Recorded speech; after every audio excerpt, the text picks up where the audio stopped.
Yo, what's good? Scrolling the internet, I came across a video that says 5 disturbing internet mysteries solved by Reddit. Chilling scares. Let's click on it. Mikey Sherrill support power. It's going to cost you an arm and a leg, but if you're good. On the 24th of April, 2022, at around... Whoopsie daisy. Sorry guys, I watch things fast. Let's go. On 3 p.m., 10-year-old Lily Peters left her home to visit her aunt on her own. The aunt... Hold on. On the 24th of April, 2022, at around 3 p.m., 10-year-old Lily Peters left her home to visit her aunt on her own. 10-year-old left her house on her own. Red flag number 1. What the fuck is a 10-year-old doing roaming the streets? The aunt's house was just a 3-minute bike ride from Lily's home in Chippewa Falls, Wisconsin. And since she lived with just her father, Alexander, after her parents' divorce, Lily often went to her aunt's house on the weekends to play around. So it wasn't unusual for her to make this journey on her own. Unfortunately, what started off as an ordinary weekend was about to end in a horrific tragedy. Things took a turn for the worse when Alex noticed that it was getting dark and Lily still hadn't come home.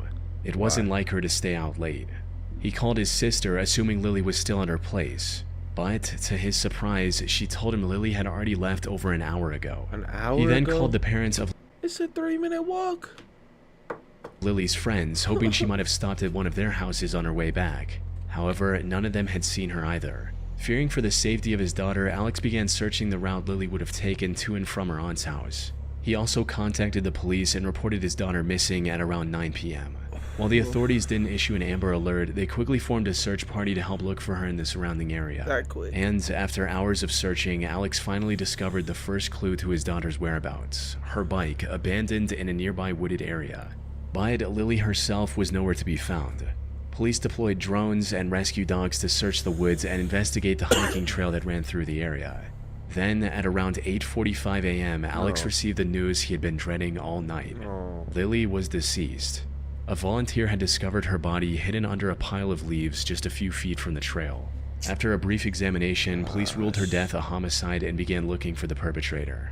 Unfortunately, they had nothing that could lead them in the right direction. That is, until someone made a post about Lily's case in the true crime subreddit. While everyone else was speculating on what could have happened to Lily, user HomesliceNation4 came forward with a crucial piece of information in a now deleted comment that read, "What's scary is I was playing Pokemon Go in the park that day and walking along that very same trail. My stomach turns when I think that I saw that girl in a pink/purple hoodie on her bike with another kid on my way out. I have a suspicion that it could be another kid that did it." Another kid? Another user called the police tip line to report HomesliceNation4's comment. And to everyone's surprise, this was the breakthrough the investigators needed to solve the case. Because just a few hours later, police arrested Carson That is not a kid. Peters Berger, Lily's 14-year-old cousin, as the prime suspect in her murder. Not long after he was taken into custody, Carson admitted to everything. Her cousin? However, just what happened to Lily that night was more horrifying than anyone could have ever imagined. According to Carson, he followed Lily as she was heading home and told her to follow him into the woods. He'd been planning this for months. Once they were off the trail, he punched her in the stomach, hit her several times with a large stick, and strangled her until she took her final breath. He then went back home as if nothing had happened. But when he heard about the search for... For what? Planned it for months for what? What could a 10-year-old girl do that makes you plan her murder for months? Lily, he panicked and went back into the woods to move her body further from the crime scene and hid it under a pile of leaves. Though, all thanks to one Reddit comment, he was thankfully caught. Given the severity of his crimes and the fact that it was all premeditated, prosecutors decided to try Carson as an adult. He's still in custody, awaiting his trial set for sometime in 2026. Soon. Build a website you love.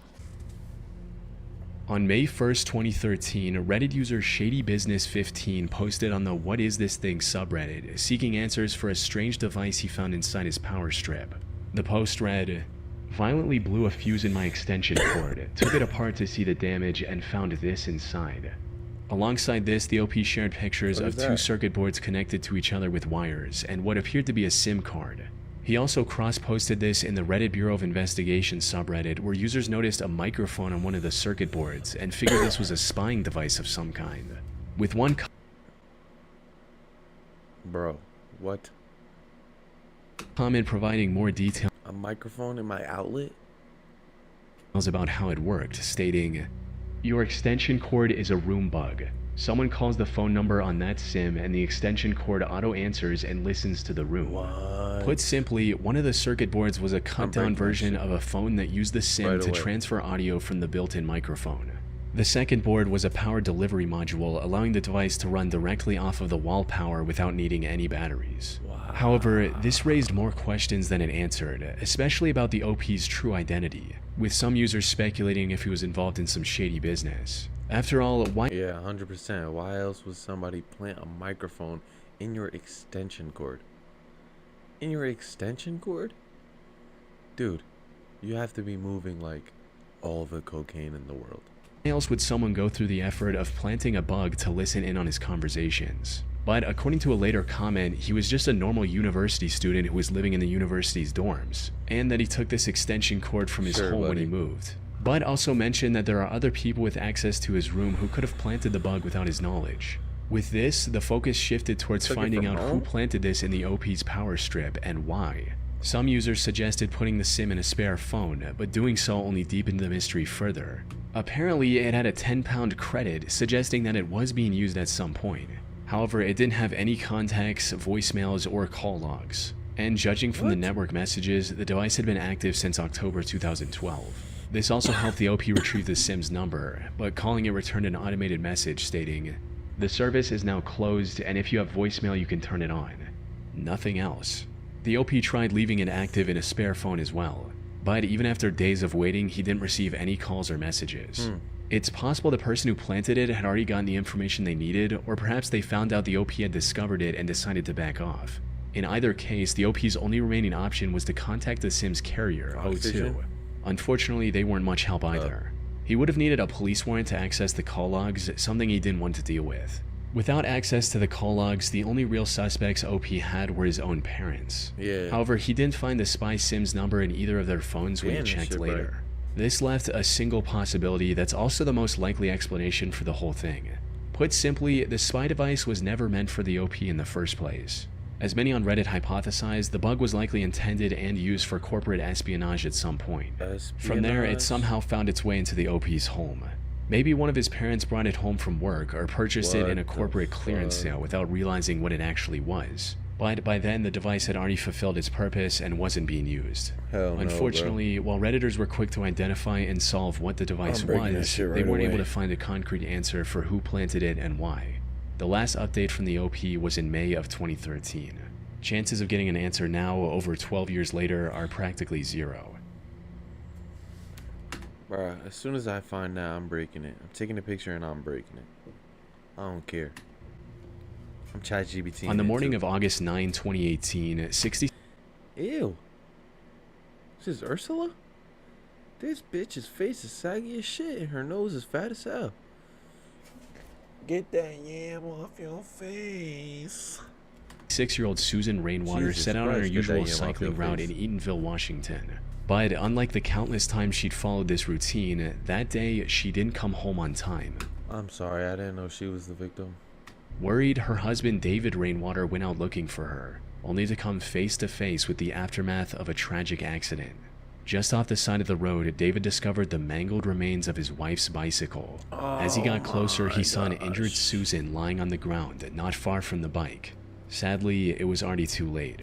Susan had succumbed to her injuries and passed away before David could get to her.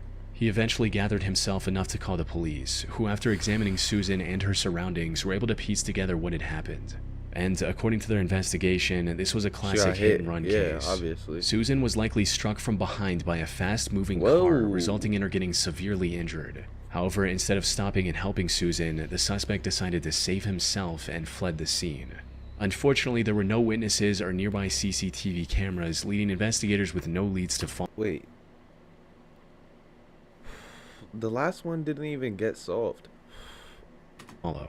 The only clue they found on the crime scene was this one piece of black plastic that likely broke off of the suspect's car from the collision.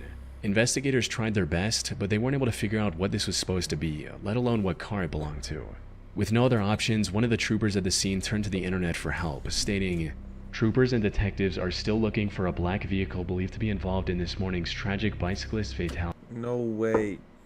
They identify who did it based off that piece. If you know anything regarding this collision, please call the Washington State Patrol. No way. While this post received a little attention on Twitter, someone reposted the query on the What Is This Thing subreddit, where it went viral and received valuable input from hundreds of users. No way. And it didn't take long for Redditors to figure out that this piece came from the car's headlight bezel, as it had the notch used to access the headlight adjusting screws. However, figuring out what car this belonged to was still going to be a tall order. You're telling me they figured out that this was a piece of this? Holy nerds, bro. Oh, I muted it. With hundreds of different models. Not to mention aftermarket parts, which would have been practically impossible to track down. But just when it seemed like all hope was lost, the post reached perhaps the only person capable of identifying the suspect's car model from that tiny broken piece. What? 2 hours after the original post was made, user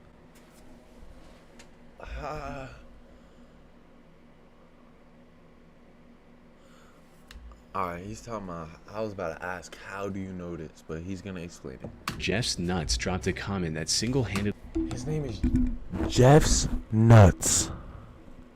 Jeff's Nuts. Jeff's Nuts is about to solve a crime. brought the search to a Holy close. shit. As it turned out, Jeff was a state inspector in Maryland, where his job was to make sure vehicles were up to code before issuing registration. So he'd seen his fair share of headlight bezels at work. And according to him, the piece police found belonged to a 1988 Chevy Silverado. After spotting the resemblance, users forwarded the information to the investigators, prompting a search for a vehicle that matched this new description. Then, just 5 days later, the state trooper announced what everyone was Would you look at that? Jeff's Nuts becomes a hero.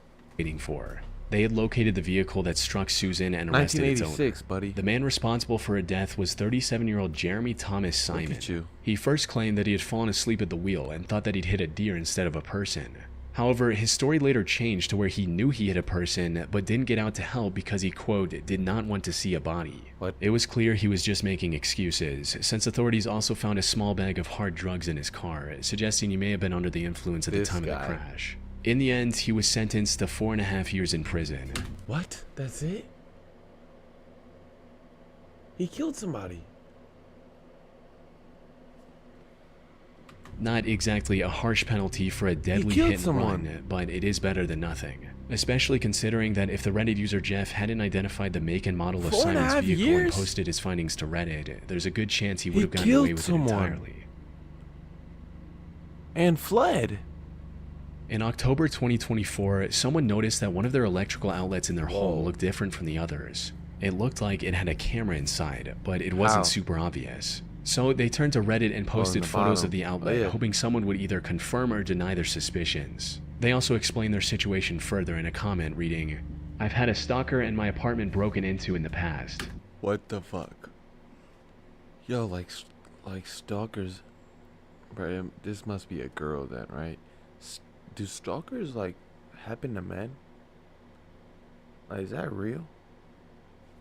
I got a camera detector for peace of mind, not knowing it would read anything, but it led me to this and detected radio waves and it reflected back with the infrared.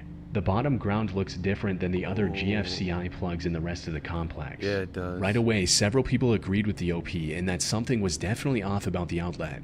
Then, just 40 It does minutes look after like the a post lens. went up, one user confirmed the OP 100% had a hidden camera in their home by tracking down the exact model for sale online. And according to its product page, it's a wireless camera that could transmit 4K video completely over Wi-Fi. 4K? Given the OP's history with a stalker, the same person was likely behind installing the hidden camera as well. Many strongly suggested the OP shit. get out of the house and call the police. Unfortunately, what happened next remains a mystery. The account that made the post was a throwaway the OP created solely for this purpose. And after confirming their suspicions, they never posted any new updates. Or the stalker saw on the camera that they was taking pictures and that they realized and killed them.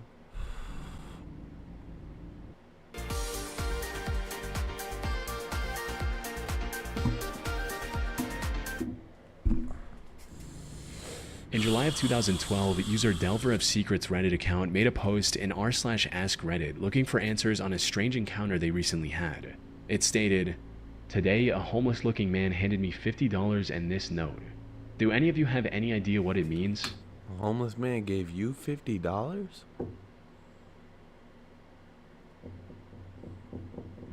I don't know if I'm taking that. "Dear Reddit, I work in New York City and was dragged into a very curious situation today. I was taking the In New York City? I don't think I'm taking that money.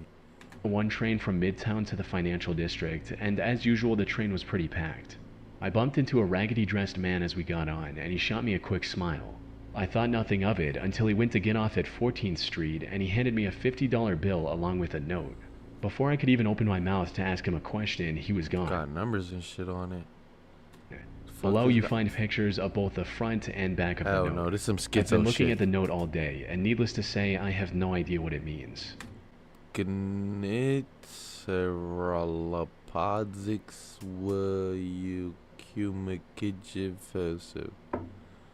What the fuck does that mean? I'm surprised it's actually letters.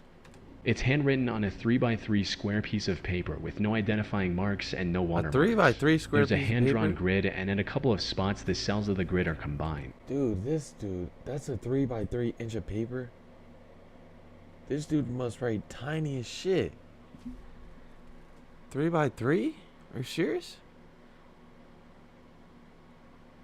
That's like 3 feet, maybe.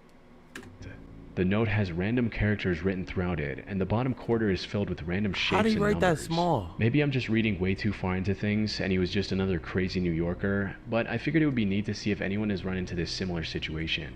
Do any of you have any idea as to what the note says? Wait, so that's supposed to get decoded?